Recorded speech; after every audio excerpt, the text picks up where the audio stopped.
শীতের শেষে বসন্তের শুরুতে এই বাড়িতে তৈরি কুলের আচার খাওয়ার জন্য ছোটবেলায় বয়াম থেকে নিয়ে এই কুলের আচার খাওয়া সকল বন্ধুদের সাথে তার মজাটাই আলাদা ছিল।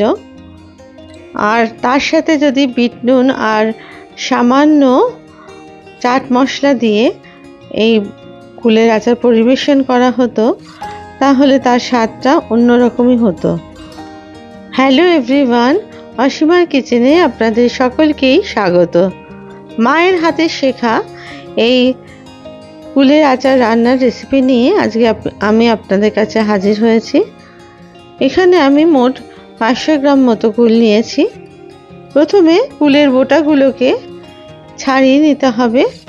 প্রত্যেকটা কুলেরই এরকমভাবে বোটার অংশটা কেটে বাদ দিয়ে দিতে হবে, কারণ বোটার অংশটা না বাদ দিলে এটা মুখে পড়লে আচারের খাওয়ার স্বাদটা ঠিক সম্পূর্ণ হবে না, আর এর মধ্যে কুলের আচারের যে রসটা হয় গুড়ের সেটাও এর মধ্যে ঢুকবে না। ভালো করে ছাড়িয়ে নিয়ে আমি জল দিয়ে খুব ভালো করে রগড়ে রগড়ে ধুয়ে নিলাম কুলগুলোকে। তারপরে সেটাকে একটা কাপড় বিছিয়ে ভালো করে শুকনো করে নিলাম। অন্যদিকে একটা কড়াই বসিয়ে অল্প একটু জল দিয়ে তার মধ্যে আমি দিয়ে দিলাম হাফ চামচ মতো নুন। এরপরে দিয়ে দিলাম 350 গ্রাম মতো আখের গুড়। এই আখের গুড় দিয়ে আপনারা কুলের আচারটা তৈরি করবেন, তাতে কুলের আচারটা অনেক দিন পর্যন্ত ভালো থাকবে আর এটাতে পাকটাও খুব সুন্দর হবে। ভালো করে জলের সাথে মিশিয়ে নিলাম গুড়টাকে।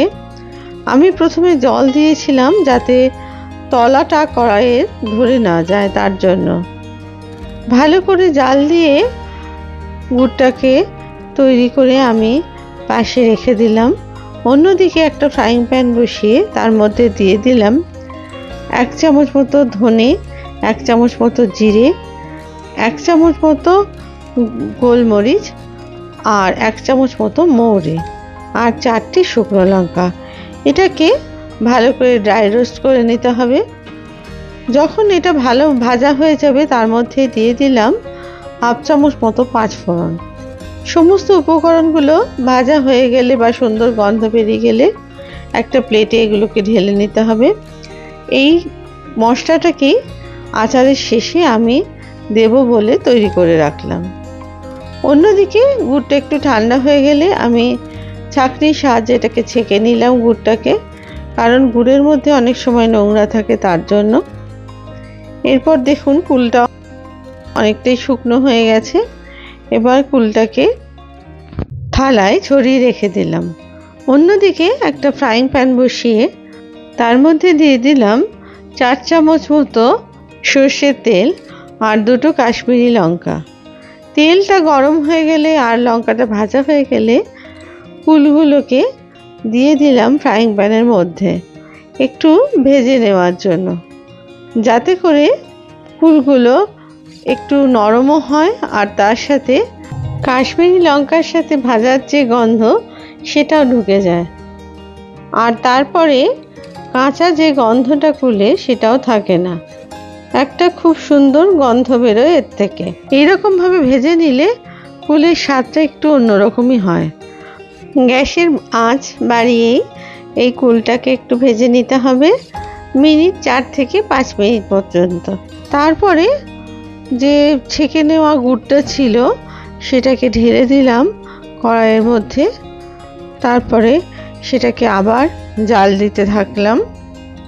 যখন গুড়টা ফুটে উঠবে তখন এর মধ্যে আমি আস্তে আস্তে টোপা কুলগুলোকে দিয়ে দিলাম গুড়ের মধ্যে। আচার বানানোর সময় আপনারা অবশ্যই এরকম টোপা লাল কুল ব্যবহার করবেন।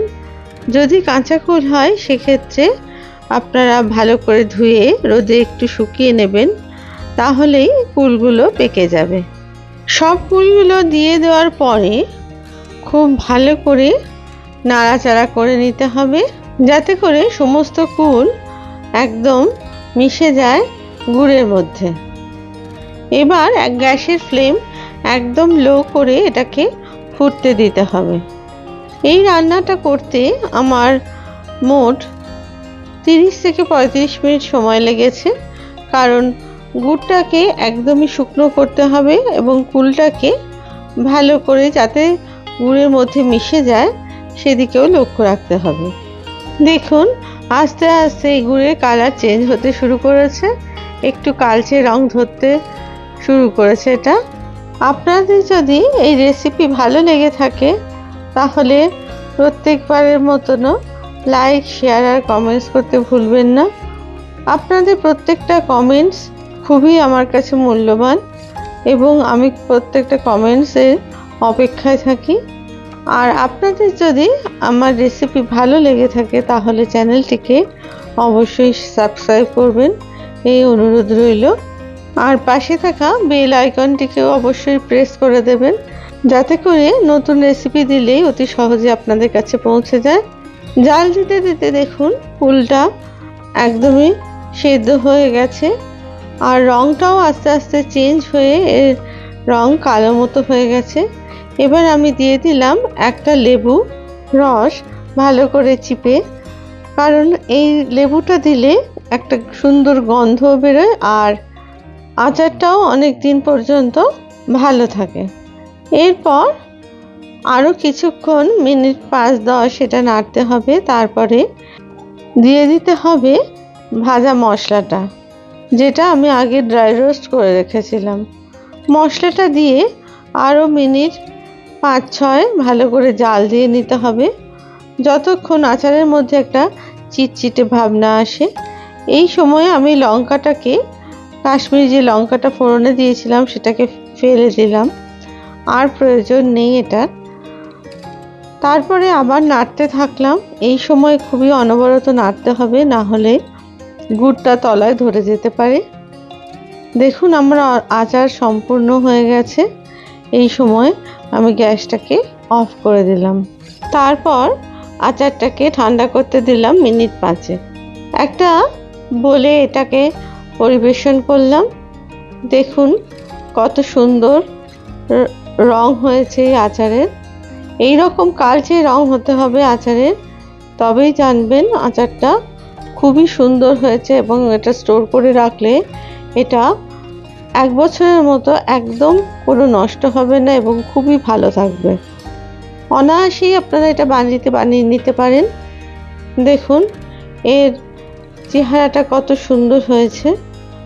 আর এই আচারের একটা কুল মুখে দিলেই বুঝতে পারবেন যে ভেতরে কতটা রসযুক্ত হয়েছে, একদম মুখে মিলিয়ে যাবে এই আচার। আবার নতুন রেসিপি নিয়ে আপনাদের কাছে হাজির হব। সবাই ভালো থাকবেন। ধন্যবাদ।